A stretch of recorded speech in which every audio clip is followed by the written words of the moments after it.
ছবি আঁকা শিখতে হবে কৌশলে, করতে হবে সহজ এবং আনন্দময়। সোজা একটা দাগ, এখানে আরও একটি সোজা দাগ, এখান থেকে এই বরাবর দাগ মিলবে এবং এখান থেকে এই বরাবর দাগ মিলবে, নিচের দিকে আসবে এবং চওড়া হবে।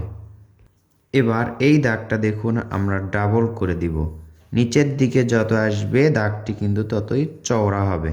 আবার দেখুন এখান থেকে আমরা দাগ দিচ্ছি, একটা, দুইটা, তিনটা, চারটা, এই তো পাঁচটা। এই দাগগুলোই আমরা আবার ডাবল করে আঁকবো। দেখুন, শিখুন সহজ সুন্দর একটি দৃশ্য আঁকা। দাগ কয়টা দেখুন, এভাবেই ক্রস করেই আমরা মিলে দিব। এরপর এখান থেকে এদিকে দাগ টানবো, এখান থেকে এদিকে দাগ, এই তো একেবারে সোজা বরাবর।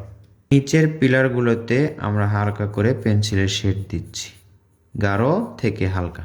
এই বরাবর সোজা করে কয়েকটা দাগ হবে, এই তো সোজা দাগ দিতে হবে। কিন্তু কাঠের ব্রিজটায় মূলত এখানে সৌন্দর্যটা বৃদ্ধি করছে। এই পাশে আমরা একটি নারকেল গাছ আঁকবো, নারকেল বা ডাব গাছ। দেখুন ডাল থেকে পাতা আঁকলাম, এখানে একটি সুন্দর গোলাকার সূর্য আঁকলাম। আপনার কাছে কেমন লাগছে কমেন্ট করে জানিয়ে দিবেন। ভালো লাগলে লাইক করবেন এবং শেয়ার করবেন অন্যান্য বন্ধুদের মাঝে।